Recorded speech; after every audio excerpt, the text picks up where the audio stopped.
Olá, amigos queridos, um bom dia para todos, um dia com muita paz, com muita compreensão, com muita proteção divina e que essa harmonia possa estender aos nossos familiares e amigos. Pois antes de tudo, rogamos sempre a Deus essas bênçãos, as bênçãos divinas. E hoje possamos dar continuidade a mais uma mensagem nessa nossa playlist Pão Nosso, com a mensagem de número 60, que tem como título Lógica da Providência. E Emmanuel nos inicia com o versículo 32 do capítulo 10 de uma carta de Paulo aos Hebreus, onde ele assim nos diz: Depois que fostes iluminados, suportastes grande combate de aflições. Os cultivadores da fé sincera costumam ser indicados no mundo à conta de grandes sofredores. Há mesmo quem afirme afastar-se deliberadamente dos círculos religiosos, temendo o contágio de padecimentos espirituais. Os ímpios, os ignorantes, os fúteis exibem-se particularmente na vida comum através de traços bizarros da fantasia exterior. Todavia, quando se abeiram das verdades celestes, antes de adquirirem acesso às alegrias permanentes da espiritualidade superior, atravessam grandes túneis de tristeza, abatimento e taciturnidade. O fenômeno, entretanto, é natural, porquanto haverá sempre ponderação após a loucura e remorso depois do desregramento. O problema, contudo, abrange mais vasto círculo de esclarecimentos. A misericórdia que se manifesta na justiça de Deus transcende a compreensão humana. O Pai confere aos filhos ignorantes e transviados o direito às experiências mais fortes somente depois de serem iluminados. Só após aprenderem a ver com o Espírito eterno é que a vida lhes oferece valores diferentes. Nascer-lhes-á nos corações daí em diante a força indispensável ao triunfo no grande combate das aflições. Os frívolos e oportunistas, não obstante as aparências, são habitualmente almas frágeis, quais galhos secos que se quebram ao primeiro golpe da ventania. Os espíritos nobres que suportam as tormentas do caminho terrestre sabem disso. Só a luz espiritual garante o êxito nas provações. Ninguém concede a responsabilidade a um barco cheio de preocupações e perigos a simples crianças. É uma lição que nos traz um esclarecimento e, ao mesmo tempo, um consolo. Nós percebemos aqui, desde o início da carta de Paulo, quando ele fala somente depois que fostes iluminados, suporta os grandes combates de aflições, só depois da iluminação. Então, muitas vezes, como o Espírito Emmanuel nos fala aqui, que no mundo é entendido, é colocado ali como uma pessoa de grande sofrimento todos aqueles que têm a fé sincera. Aí a gente vai falar, nossa, todos eles que têm a fé sincera, que foram verdadeiros trabalhadores do Cristo, olha a vida deles. Como é que é cheio de sofrimento? A própria vida de Jesus foi cheia de sofrimento. A vida de todos esses mártires do cristianismo cheia de sofrimento. Dentro da nossa doutrina espírita, nós temos todos os exemplos de espíritos que passaram pelos seus sofrimentos, sofrimentos físicos, sofrimentos morais. E aí a gente entende que todo aquele que tem fé sincera, então, vai ser um grande sofredor. E algumas pessoas se afastam, ele fala aqui, deliberadamente, intencionalmente, do círculo religioso, temendo esse contágio, como se fosse uma doença de contágio, o sofrimento. Então, todo mundo que é religioso vai pegar essa doença aí de sofrimento e ficar, né, bem dizendo o sofrimento que vive. Seria assim? Mas é assim que muitos de nós pensamos, não é? Ah, eu não quero entrar para esse negócio de questão religiosa, não, porque todo mundo que entra tem um grande sofrimento. Então vejamos aqui. Na realidade, esse afastar-se dos círculos religiosos nos lembram aquelas pessoas ainda muito imaturas, com medo de assumir responsabilidade, com medo de crescer, com medo, né, de conhecer a si mesmo, conhecer Jesus dentro do seu coração. E ele nos traz que aqueles que são os ímpios, os ignorantes, as pessoas fúteis, ainda na vida elas se apresentam como? Na vida comum. Traços bizarros de uma fantasia exterior, não é isso? A gente olha a vida daquelas criaturas e fala, nossa, fulano vive daquela forma tão perigosa, aventureira, glamourosa, né, que a sociedade acaba até levando glamour a algumas pessoas fúteis. Olha aí a vida, fulano tem uma série de vícios, tem uma série de problemas na questão moral e está aí com um sorriso nas capas das revistas, né? Na capa aí dos noticiários, como uma pessoa que distribui excentricidade, está sempre muito bem. Mas nós sabemos qual o preço que pagam por essa imagem das dores que não aparecem, né? A escravidão de si mesmo, a escravidão do seu próprio vício. E ele fala aqui que essas pessoas, quando começam a se aberar das verdades celestes, as alegrias permanentes da espiritualidade, elas também terão que atravessar túneis de tristeza e abatimento. E a gente vai pensar por que elas vão passar por isso. Então, na realidade, não mostram essa fase. Então, a pessoa que sempre que está na espiritualidade superior vai passar por esses túneis de abatimento, de tristeza, e eles falam mais aqui, que esse fenômeno é natural. Um fenômeno natural.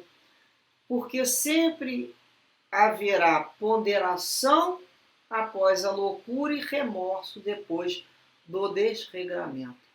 Existe o que nós sempre estudamos, a lei de progresso. Todos nós, por mais desconforme com a lei de Deus seja a nossa vida, chegará um momento em que nós desejaremos progredir. Cansaremos de ficar ali estacionado numa situação, numa maneira de ser.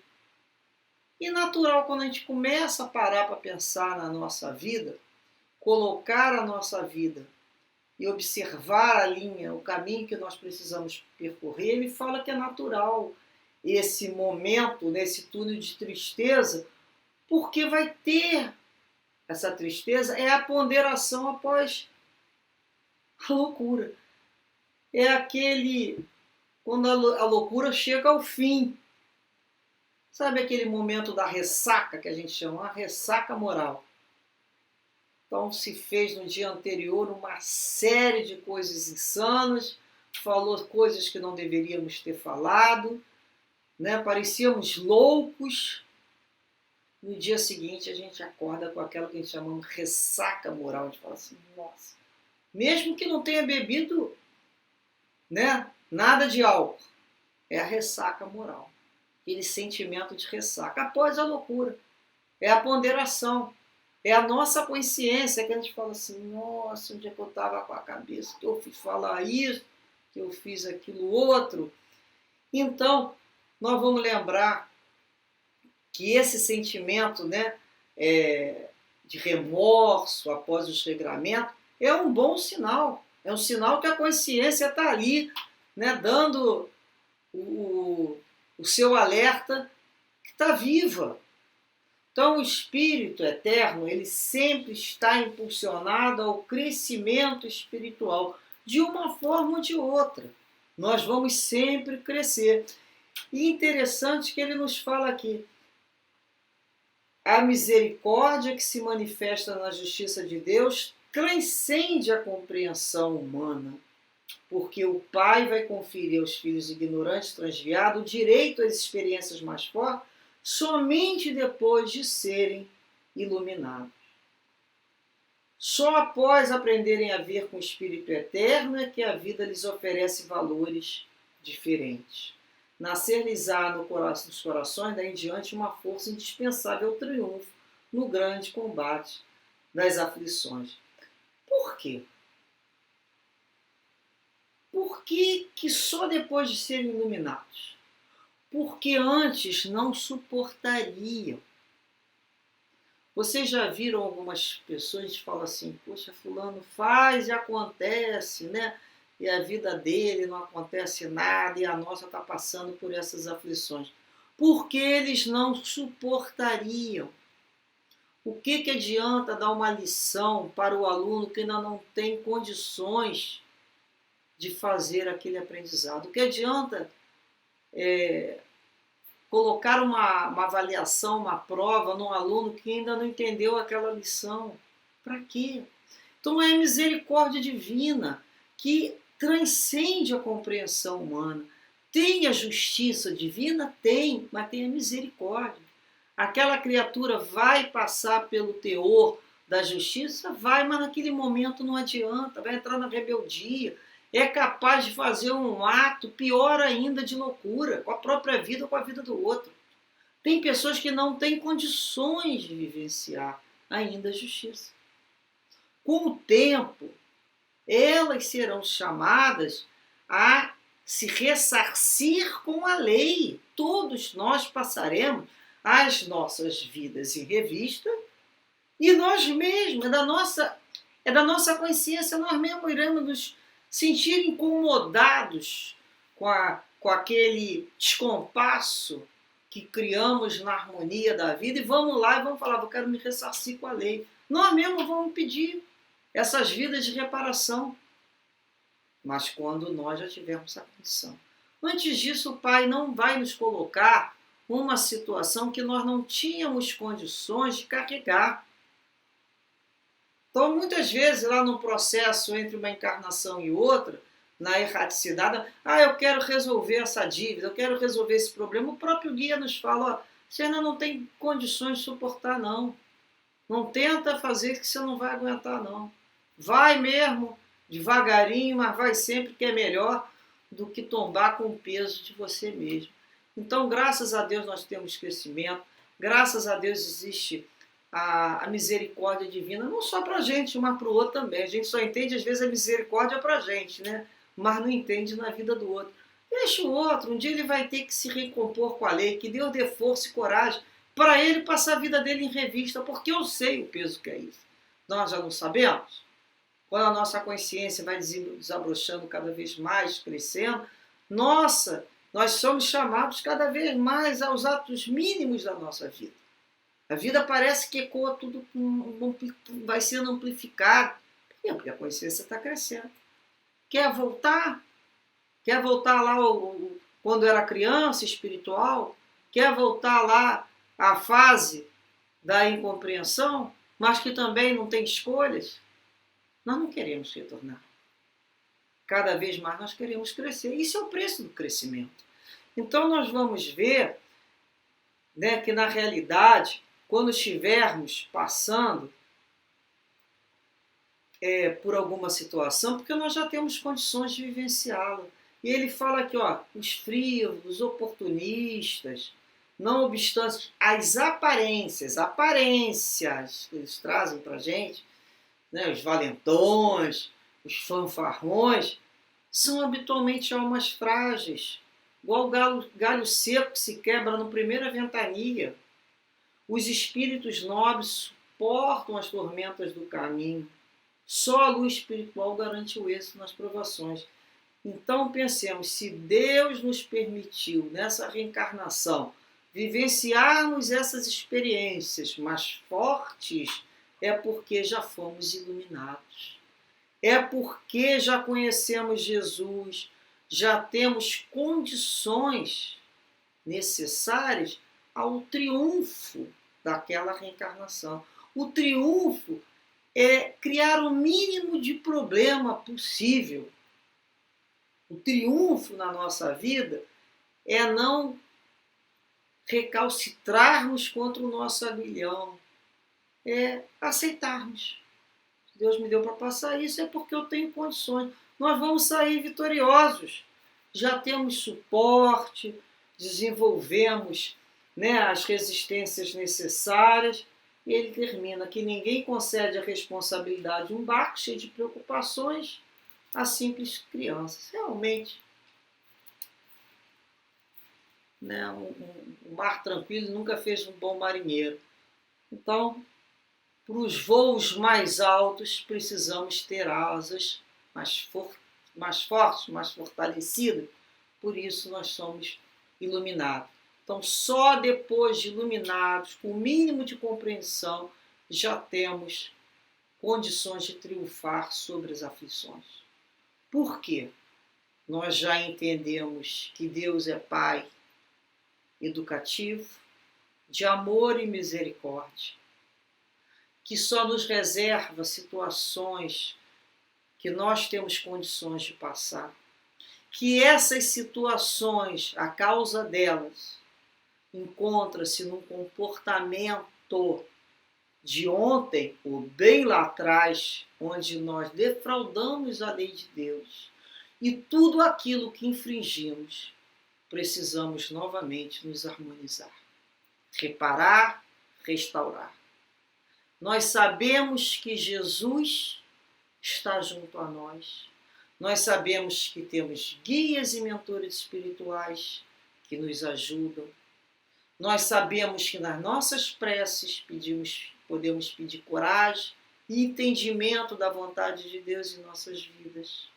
Nós já temos a certeza que existe uma lei de progresso, que todos nós vamos crescer e, acima de tudo, que nós estamos juntos nesse barco da nossa vida, com mais responsabilidade em cada atitude, cada pensamento e sentimento.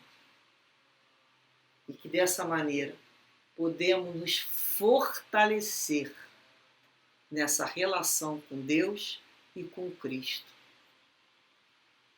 Não só agora, mas desde sempre. Muita paz, muita força, muita coragem e sabedoria. Graças a Deus.